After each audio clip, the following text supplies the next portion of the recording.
Nako, dito naman sa pangalawang mama natin mga pangga, violet naman yung gusto niyang kulay sa bahay nila. Halaka, oy, naunsa naman ni sila, oy, Powerpuff Girls, man siguro to sila dati, oy. Kung yung tunay kong mama, pink, dito naman sa pangalawang mama natin, violet. Naunsa naman ni sila, oy. Pero sa palagay niyo mga pangga, violet na bahay, okay lang ba? Mga pangga, nag-request yung mama ko ba? Kung pwede ba daw na pink yung kulay ng bahay na pinapatayo natin ngayon? Fan ata si mama sa Hello Kitty ba? Anong masasabi niyo mga pangga, okay lang ba na pink yung bahay nila? Pero kung ako talaga yung magdi-decide dito mga pangga, ayoko talaga sa pink. Pero ano sa palagay niyo mga pangga? Okay ba yung request ni mama na pink? Scam, di naman sa inyo yan. Mahiya naman kayo. Hindi, tama ka na. Scam na to. Di talaga sa amin tong bahay na to. Nagpapanggap lang talaga ako na may bahay na ganyan, pero wala talaga. Masaya ka na? Masaya ka na? Pangga, mahal ang materyales. Hayaan mo na yung bahay na yan. Hoy, kung kaya mong iwan yung pamilya mo, pwes ako. Ibahin mo ko. Bakit mas malaki yung pinapagawa mong bahay sa pangalawa mong mama kaysa sa tunay mong mama? Hay naku pangga, kailangan ko ba bang sagutin yan? Ang init-init ng panahon? Mga pangga, napakustomize nga tayo ng window grill para dito sa Abante Mansion natin. Grabe, tignan nyo naman mga pangga, mas lalong gumanda yung bahay natin. Dahil dito, mas nagmukha siyang Mala Mansion talaga. Hindi lang nagdagdag ng ganda dito sa bahay natin to mga pangga, kundi mas naging safety din. Sa palagay nyo mga pangga, maganda ba yung pinakustomize natin na window grill para dito sa Abante Mansion natin? Nag-request nga ng swimming pool yung mama ko dito sa pinapagawa ko na bahay para sa kanya. Kasi gusto niya daw mag-swimming. Hay naku mga pangga, hindi pa natapos yung bahay. Sabi ko, wag muna kasi wala pa tayong budget para sa swimming pool. Pero ipipilit niya talaga na may swimming pool dito sa bahay mga pangga. Dahil wala pa tayong budget mga pangga, tinakasan ko na lang muna yung mama ko, uy. Tapos sabay-sabi, ikaw na muna bahala dyan, ma. When everything feels like the movies.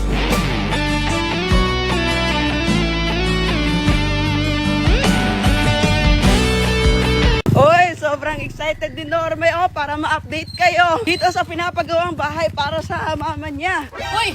Uy! Yung mama mo! Ay! Nauna pa kayo dito! Yung mama ko! Hala! Ang aga-aga, nandito na! Uy! Pwede ka ba dyan? Magpala-pala! Excited yan? Excited yan? Excited dito sa bahay natin. Kagising ko lang! Update ko sana yung mga pangga ko. Sa dihang, andito na pala yung dalawang mama natin. Parang malulugi naman tayo dito, May. Tayo yung dalawang malulugi sa kanila, May Banu.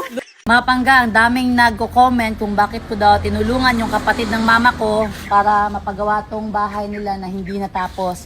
Yung story kasi nito mga pangga, di ba, hindi ako lumaki sa mama at papa ko. Yung mama ko kasi malayo. So, yung kapatid ng mama ko na malapit lang sa amin dito at saka yung asawa niya, siya yung naging parang tumayo ko na mga magulang ba. Tinuring talaga nila ako na anak ba. So, ngayon mga pangga, dahil namatay yung papa ko last year at hindi na natapos to, parang gusto ko lang din na bumawi sa kanila sa pagturing na anak sa akin kahit hindi nila ako tunay na anak.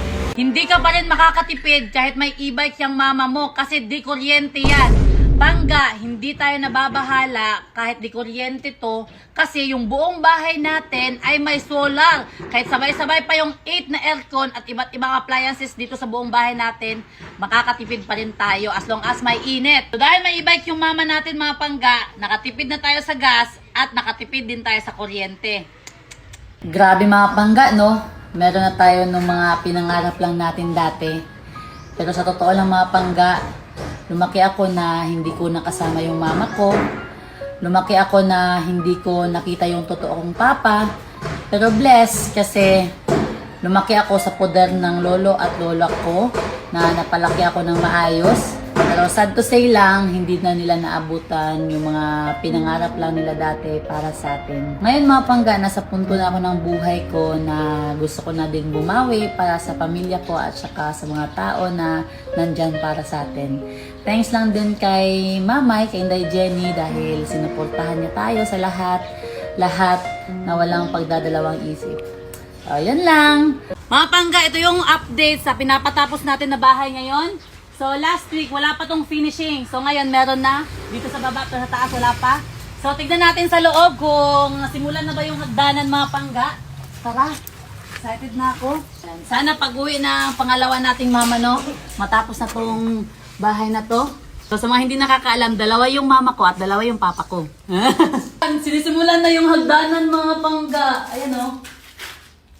Hindi ko napakita yung pinakauna talaga na hindi pa nasimulan, no? Pero sige lang, at least ngayon, ito na yung nakita nyo. Hanggang sa matapos to.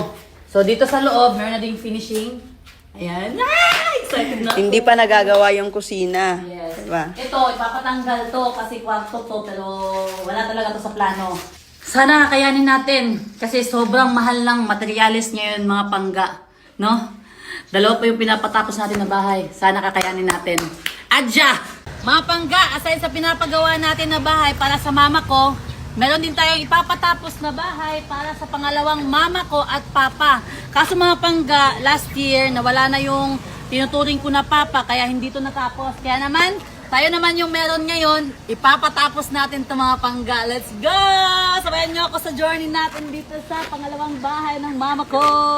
Grabe, yung batang sinabihan nila dati na wala kang mararating sa buhay ay nakapagpagawa na ng sariling bahay. Hindi lang isa kasi meron pang pinapagawa na isang bahay at may isang bahay pa na pinapatapos. Yes, tama yung narinig yung mga pangga na dalawa yung pinapakonstruct natin na bahay ngayon. Sino ba naman mag-aakala mga pangga na yung taong minamaliit lang dati ay malayong malayo sa iniisip nila dati na wala akong mararating sa buhay. Ito na, patagal ng patagal. Padami ng padami na din yung na-achieve natin sa buhay. Kaya kung ikaw pangga, kung may nang mamaliit sa'yo, gawin mo silang inspirasyon at magsikap para balang araw maipakita mo sa kanila na hindi ka lang hanggang doon sa iniisip nila. Mga pangga, nakikita nyo yung nasa likod? Yan yung bahay namin ni Inday Jenny. May mga sasakyan na kami, may mga negosyo, mga lupa, motor, at marami pang iba. 5 years kaming nag-grind na grind talaga everyday mga pangga. Yan yung mga resulta sa pagsusumikap namin. So siguro, panahon na para hindi na naman para sa amin yung gagawin namin this time. Para naman sa mga tao na malapit sa amin. Number 1, pamilya natin. So ngayon mga pangga, may ginawa kami ni Inday Jenny na walang nakakaalam kundi kami lang. Ito na yung time na ipapaalam na namin sa buong mundo yung ginawa namin para sa pamilya ko.